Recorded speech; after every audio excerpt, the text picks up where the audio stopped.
Hello, my name is Chelsea Skaggs, and I am the founder and creator of Postpartum Together.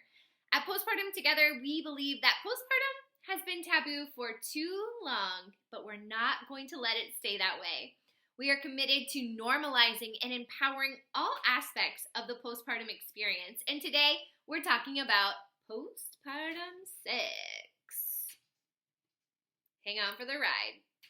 This video is intended to go with a download that you may already have, and if you don't, just click the link down in the video and you'll be able to grab that download and use this video as you work through it. So today we're talking about how to get back in the sack. Sex after baby. So the first page of your download is some questions for you to explore for yourself as you reflect on your postpartum season. So we know there is a lot happening in our minds that impacts our libido. And we're going to really focus on our minds because these are ways that we can change our thinking, challenge our thinking, dig into what beliefs we are living in right now and how to transition those to a space that serves us better. So I've broken this into 3 categories on your download. Thoughts about yourself, disconnect from partner, and your mental interest in sex. So when we talk about thoughts about self, this might be a changed body image after having a baby. We can appreciate all the changes our body has been through, but it can also be alarming to see ourselves looking so different from a way we've ever known before. Maybe we saw ourselves in a sexual light, but entering motherhood, it feels a little different and maybe odd to see ourselves sexually when we're always 24/7 all day seeing ourselves as a mom, which goes into the purpose of our body. Perhaps you're breastfeeding. That has a huge impact on how you're seeing the purpose of your body and what's happening. However you delivered this baby from your body. So take some time to honor the changes that you've been through and how that impacts the way that you're thinking about yourself, and specifically thinking about yourself in a sexual manner. Another thing that has a huge impact on our thoughts are our exhaustion and these patterns and the things that go day after day after day. New motherhood can be very exhausting. So give yourself the time to recognize that, and then we're going to talk a little more about how to move through that. So this second space, mental space that we're talking about, is our disconnect from partner. Maybe you're experiencing this, maybe you're not, maybe you are, but you haven't been able to call it this yet. Our disconnect from partner can come from having this huge role change, a huge family change in our life, and I'm going to tell you it's pretty normal. A lot of clients and women that I talk to feel this disconnection.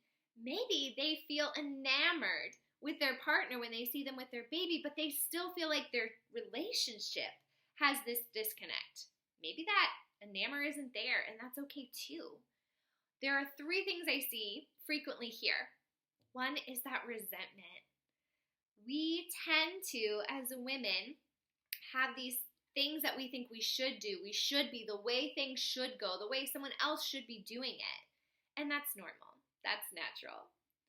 But we can tend to have this resentment in our brains about what we're doing and our partner's not, what's expected of us and not of our partner. But as we're going to talk later, I want you to find a way to find freedom from that resentment so that that is not permeating your experience.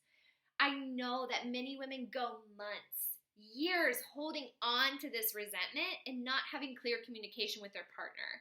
And this can create such a disconnect. So this resentment, it happens. It's natural, it's common, but we don't have to stay there. The next thing is the shared load. So this is very similar to that resentment. Maybe you're feeling like, I cannot think about sex with you because I am taking care of this whole house and this baby and all of these responsibilities. And so a shared load or not having a shared load may make you feel disconnected from your partner. And then again, that exhaustion. You're probably not having as much time to have these conversations and connection points with your partner that you had before, which may leave you feeling disconnected. Now, third, we go to mental interest. Again, you might be feeling touched out. If you're breastfeeding, not breastfeeding, chances are you have a baby against your body often.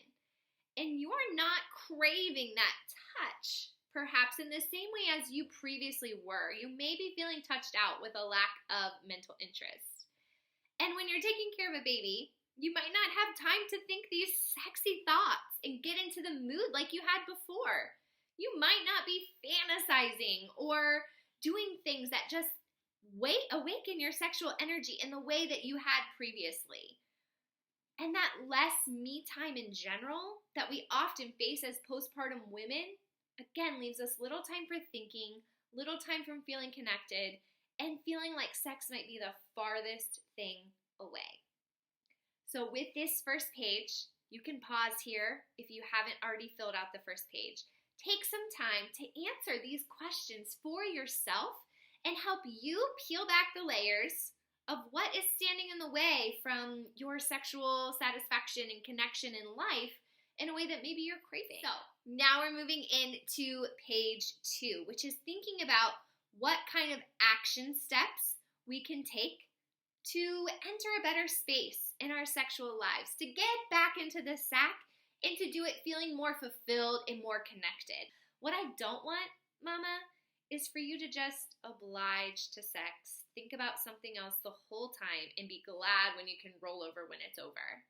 I get it. I've done that before, and I've talked to many women who share that that is their sexual experience. And I want you to have something richer and deeper for yourself. So the ways that we're going to address this. First, it always starts with this conversation with your partner. And I mean honest conversation. Take page 1 and communicate these things to your partner. And then even open the door to let them reflect on these questions in any way that it might pertain to them as well. This unsexy conversation, I get it. It's not the first thing we want to do. But unsexy conversation makes a way for sexy time.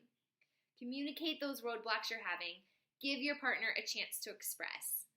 And then talk specifically about the sex. If you're having sex right now, listen, I get it if you're not. That's common too. But if you're in the place where you're having sex right now, talk about what is satisfying and what is not. Are you living in a different mental space, thinking about the dishes the whole time? Are you thinking about tomorrow's schedule the whole time and just getting through the sex? Or are you there? Are you able to release some of your stress in that experience together? Because sex can be a stress relief. It can be healthy. It can be good for us. But oftentimes we're living in this place where it's just something that happens. And I want you to have a healthier situation. So talk about it. What is satisfying you? What is not satisfying you? And what is occupying your mind that makes sex seem so far off? Listen, those are some good things to delegate to your partner. This is a good way to start thinking about how to share the load. If for you and your partner, you want to have sex in the evening, but you cannot get into a sexy space when the dishes are not done, when the laundry's piled up, when the diaper bag's not packed for tomorrow, communicate these things with your partner. And I bet if this is what's blocking you from getting into this sexy space, he's probably going to be more willing, or she's probably going to be more willing to enter that space with you. So communicate. What is it that's keeping you from entering that sexual mental space?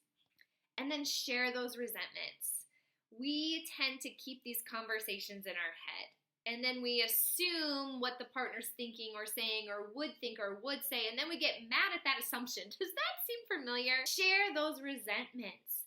And again, figure out ways that you can build this bridge to work together and be a family unit that feels strong so that you have a foundation and you have safety to enter this sexual space again.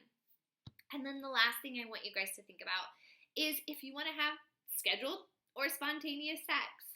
For a lot of us, pre-kids, it was spontaneous, right? We were wild, we were free, hoorah! And we have a lot less opportunities to enter that right now, especially with young kids at home. So maybe scheduled sex could be helpful for you. I get it. It seems a little weird if it hasn't been your thing before, but I want to tell you some of the benefits of scheduled sex. Scheduled means that you can put your energy into getting ready for that time. So instead of wondering all week, Are we going to have sex tonight? Is my partner going to tap me and look at me and want to have sex? Do I need to get into that mental space? Instead of living there all week, maybe it's just once or twice a week or 3 times, whatever you agree on, but you know those times are coming and you can prepare for them. You can have the conversations you need to have before that. You can use that day to get into the mood. Maybe you even use day-to-day tasks. So perhaps you put the kids down, you're sweeping the kitchen, and you sweep with a little more hip movement. Or you're working out and you do something that gives you a little chance to feel sexy. When we have scheduled sex, then we know that that's the day I'm going to put my energy into getting in the mood instead of always kind of not really being there and wondering if sex is going to be initiated. And then something that's so important, especially in this season, is scheduled sex can reduce the frequency of rejection. So when we or our partners initiate and it's not reciprocated, that can feel like rejection. And that rejection can build up and it can ease and ooze into other areas of our life and it can have this bigger impact. And so if you know that it's going to take more time, more mental space, more energy, more intention to really enjoy getting into that postpartum sex, scheduled might be good for you and your partner because you both know it's coming and you can reduce the times that somebody feels rejected.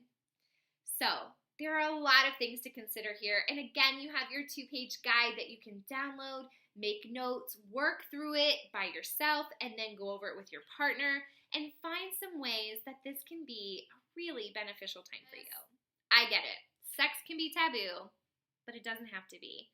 And this can be a really sweet spot in your relationship and in your life. And I want you to be seen and heard and validated and supported and empowered.